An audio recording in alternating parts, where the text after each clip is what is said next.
നമസ്കാരം. 11 ദിവസങ്ങൾ നീണ്ടുനിന്ന കഠിനമായ പോരാട്ടം. ആകാശത്തുനിന്ന് പതിച്ച ഓരോ മിസൈലുകളും ഒരു രാജ്യത്തിന്റെ ഭൗതിക സാഹചര്യങ്ങളെ മാത്രമല്ല, ജനങ്ങളുടെ ജീവിതത്തെയുമാണ് മാറ്റിമറിച്ചത്. യുദ്ധം അതിന്റെ പാരമ്യതയിൽ എത്തുമ്പോൾ പുതിയ കണക്കുകൾ പുറത്തുവരികയാണ്. വെറും 11 ദിവസത്തിനുള്ളിൽ ഇസ്രയേലിലെ ടാക്സ് അതോറിറ്റിക്ക് ലഭിച്ചത് 9115 മിസൈൽ നാശനഷ്ട ക്ലെയിമുകളാണ്. ഇത് കേവലം അക്കങ്ങളല്ല, മറിച്ച് യുദ്ധം ബാക്കിയാക്കിയ തകർച്ചയുടെ ആഴമാണ്.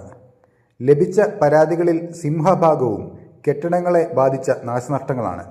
ആകെ 6586 കെട്ടിടങ്ങൾക്കാണ് ഭാഗികമായോ പൂർണ്ണമായോ കേടുപാടുകൾ സംഭവിച്ചത്.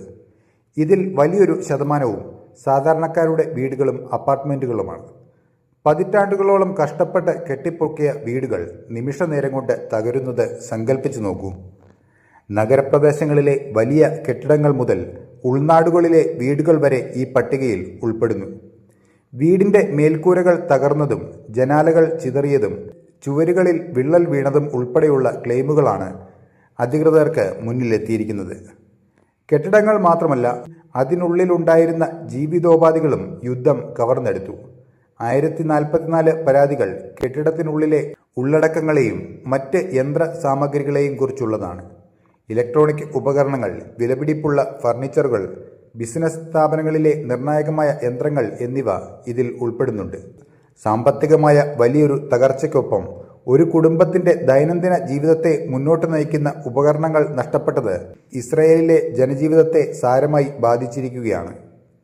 റോഡുകളിൽ പാർക്ക് ചെയ്തിരുന്നതും ഗതാഗതത്തിനായി ഉപയോഗിച്ചിരുന്നതുമായ വാഹനങ്ങൾക്കും മിസൈൽ ആക്രമണത്തിൽ കനത്ത തിരിച്ചടി നേരിട്ടു. ആകെ 1485 വാഹനങ്ങളാണ് തകർക്കപ്പെട്ടത്.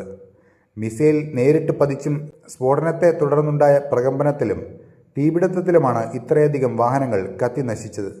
പലരുടെയും ഏക യാത്രാമാർഗവും ഉപജീവന മാർഗവുമായിരുന്ന വാഹനങ്ങൾ ഇന്ന് വെറും ഇരുമ്പ് കൂടുകളായി മാറിയിരിക്കുന്നു.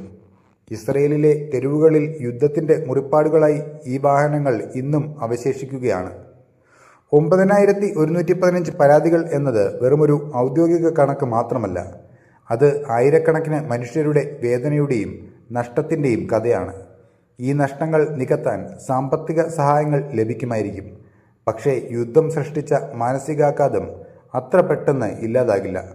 തകർന്ന വീടുകൾ വീണ്ടും നിർമ്മിക്കാം, പക്ഷേ നഷ്ടപ്പെട്ട സമാധാനം തിരിച്ചുപിടിക്കാൻ ലോകത്തിന് എത്ര കാലം വേണ്ടിവരും? ഈ റിപ്പോർട്ട് പുറത്തു വന്നത് ഇസ്രായേൽ മാധ്യമമായ ജെറുസലേം പോസ്റ്റിൽ തന്നെയാണ്. അപ്പോൾ മറ്റൊരു വാർത്തയുമായി വീണ്ടും കാണാം. നന്ദി.